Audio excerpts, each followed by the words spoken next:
Uncle Howdy and the Wyatt Six have made their debut on Monday Night Raw. We're here to talk about a little bit of what our wishes are for this new faction in the WWE.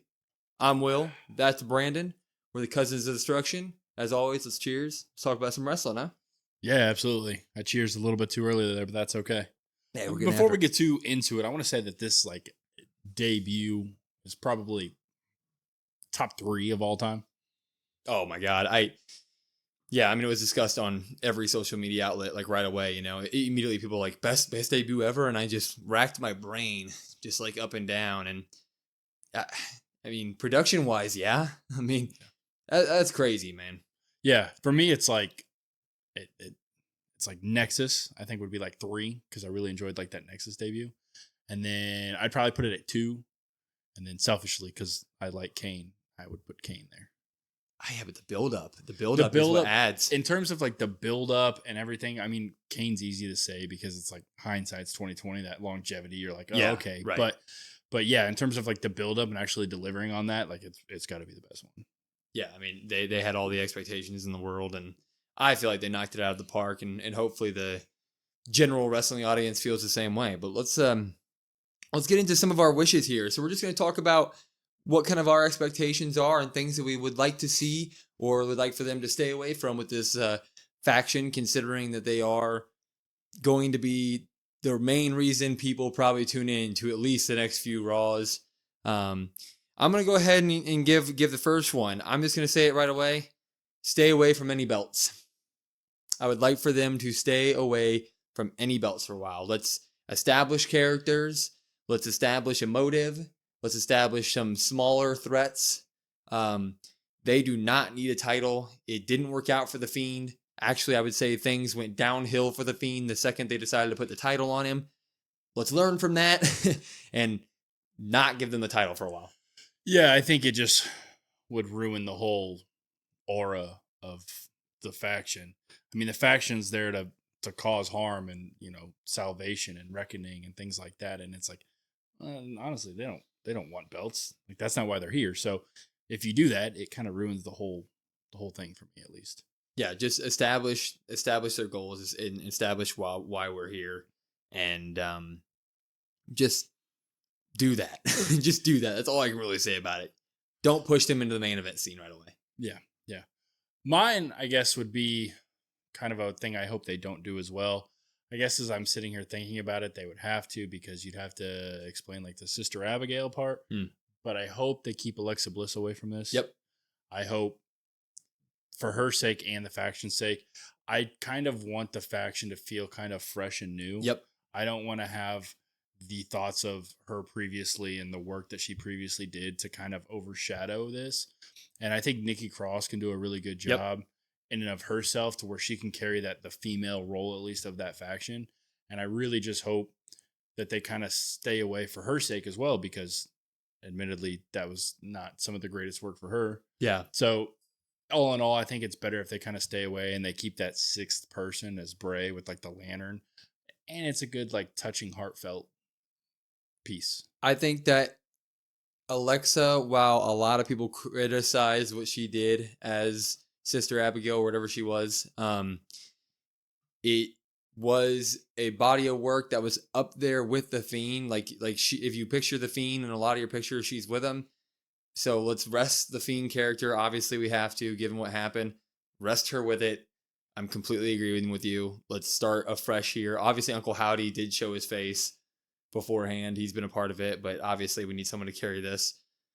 So yeah, I completely agree with you. Keep Alexa Bliss out of it. Let her come back as the goddess, whatever she used to be, and let her kick some ass in the women's division. Yeah, and you say, you know, oh, well, we saw Howdy before. Yeah, but we really had like a mystique about Howdy. We only saw him a few times. Yeah, he was just getting his like foot 3-4 times, something like on actual programming. If it's not like a vignette, obviously we saw him in like videos and things like that. But in terms of like on TV, like live stuff, we only saw him a few times. So there was still that mystique factor of like, I don't really understand what this is, or what is this, or why is this person here? Yeah. So it's a little bit different, I think. Yeah, no, I'm still very excited for the Uncle Howdy thing. Like, Uncle Howdy himself, he's basically a brand new character in my eyes. So I'm not worried about the very small amount of work he did in the past being ruined or whatever.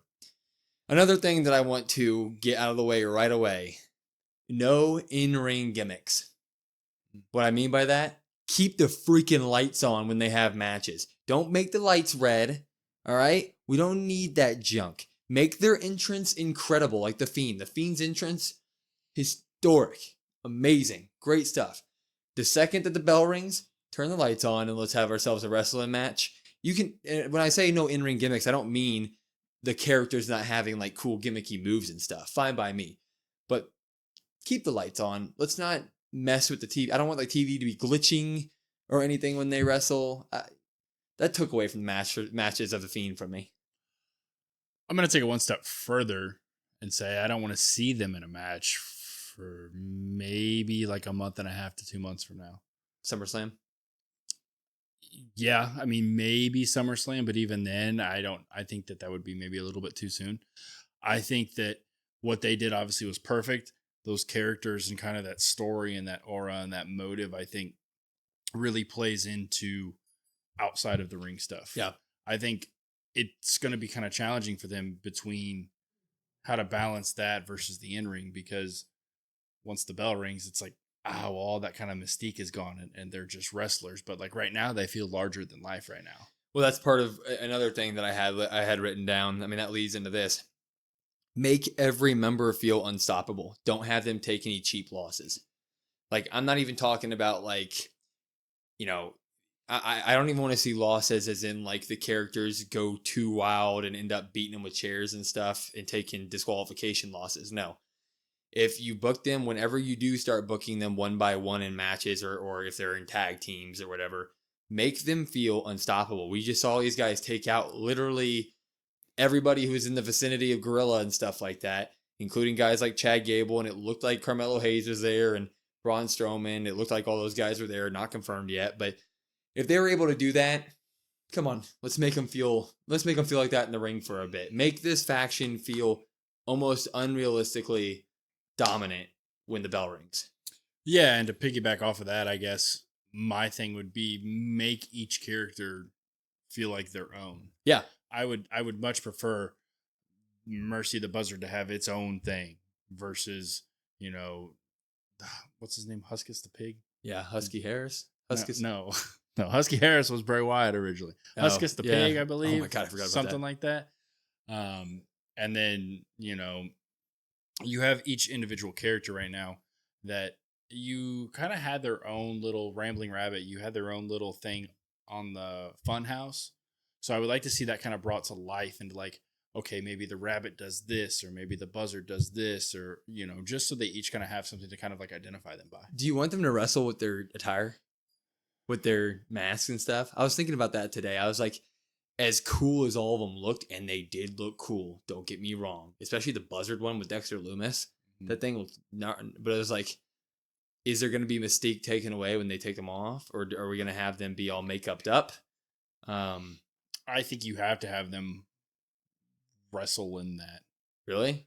Yeah. Big old masks. Because if you take off, like, okay, so like Dexter Loomis, for example, like, I'm going to take my mask off and I'm just going to wrestle. People are going to be like, well, that's just Dexter Loomis. I know you. That's not, yeah. So I feel like you kind of have to. You're married to Indy, aren't you? Yeah, exactly. So I feel like you have to do that. And that's why I say I think it'd be a bad idea to even think about the in-ring stuff right now. Yeah. Because, well, first of all, you got to figure that out. Because that's a big hurdle. Everything ends in the squared circle at the end of the day. Absolutely everything. One more thing that I want to point out is let Howdy speak. Like, I think that this faction is going to work a lot better if you have somebody who is at least on every Raw saying something. Don't give us this amazing debut and then go a month without us hearing anything from them again, or only seeing, a random attack. Like, I want Howdy to be almost a spokesperson for the Wyatt Six and give them an obvious leader and let him explain the goal, let him explain the reason that they're here. Give us dialogue and a narrative to them other than just scary guys that beat people up. And I'm not taking that away from the debut. I don't care that happened in the debut. So, do you want those to be like video, like vignettes, or do you want those to be like live?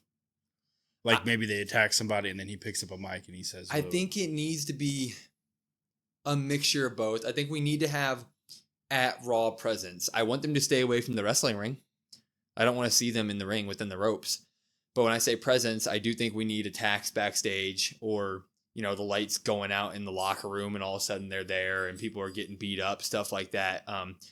But vignettes also. I mean, WWE is historically known for being able to create great vignettes and stuff like that. So, I mean, freaking might as well let them do it. Yeah. Yeah, I was just wondering because I feel like maybe almost like live promos from Howdy where they're just in the, like, not in the ring, but maybe they're on the ramp or maybe they're backstage or in the parking lot. Like, I understand those could work, but that also, like, that almost takes away from it for me, at least. My thoughts of, like, these guys are like spooky hidden creatures that like move in the night or something was at least what I kind of thought from the attack. Yeah. So it's like, if you kind of just give Howdy a microphone, you're like, here you go. And he's just like, yeah, this is for the reckoning. Hello? Yeah. We're here. Yeah. Yeah. So I feel it. like maybe the vignettes would be more so the way to go, but we've got to have something, like you said, he's obviously the leader by proxy and needs to just be that focal point of, okay, here's why we did what we did. Here's what we're going to continue to do. Because, like, obviously everybody has their own thoughts on why they did what they did. And you can kind of maybe put some stuff together from clues, but we need to know, like, why. I mean, what are you after? What's your no, 100%. This whole thing is going to rely on the storytelling of, like, their incentive for coming back and doing what they do. My last thing is, I think it would be best if they kept the Fiend out of it. Like, I don't think we need to mention the Fiend or Bray in that form. Like, we can do the implied he's the sixth member and he's always with us type deal. That works for me, but I don't really need them bringing him up. This is his brainchild, and it's almost like he's speaking from the grave at this point with how phenomenal and creative it is, and it's literally coming from him. But, like, I'm okay with it being a continuation of the Fiend, but let's not use that as like your emotional anchor for the entire Wyatt Six. Yeah, I think I would be good with maybe, as much as I just said I wouldn't really like a live promo, but maybe Howdy's standing there and he, like, the lantern's there and maybe he references the lantern and he says he or he something small like that to where it does give you the, like, okay, I get what he's picking up on, but just not flat out. The lantern should be like a 10 times more powerful Undertaker urn. Like, that should be like the light of their, I don't know, their powers. I don't even know. Like, eventually, whenever this story wraps up, year from now, 2 years from now, whenever that comes to an end, it'll be like a big moment when the lantern breaks or something like that. That's what I would do with it. Yeah. Yeah. And maybe you don't, quote unquote, break it, because then WWE, like, the universe is like, oh no, you know, stepped on him. Yeah, that's Bray. So maybe not, but I mean, that would build crazy heat for whoever does it. Yeah. But I think if you do that and you reference the lantern as like he, or like, maybe you don't say higher power, but like something along those lines. Yeah, just make the lantern feel like the big deal. Yeah. Of it. Yeah. Yeah. Because that, like, I mean, like you said, that urn back in the day, like, you're like, okay, this has special stuff, special powers. Yeah. You can do it again. Either way, I like we mentioned in the beginning, that debut was insane. I think this is very cool stuff. It's a special thing for WWE to let Bo, you know, Bray's real life brother, carry this on. It's that's just a very cool thing for the company to do. So we're looking forward to it. Let us know what you guys want to see from this new faction. Enjoy it, because it's going to be a fun ride. I am Will. That is Brandon. Follow us on all socials at COD WrestlePod, COD WrestlePod, and listen to us wherever you get your podcasts at, Spotify, Apple, etc. And share with anybody who you think would love this type of stuff. As I just said, I'm Will. That's Brandon with the Cousins of Destruction Wrestling Podcast, and we will see you next time.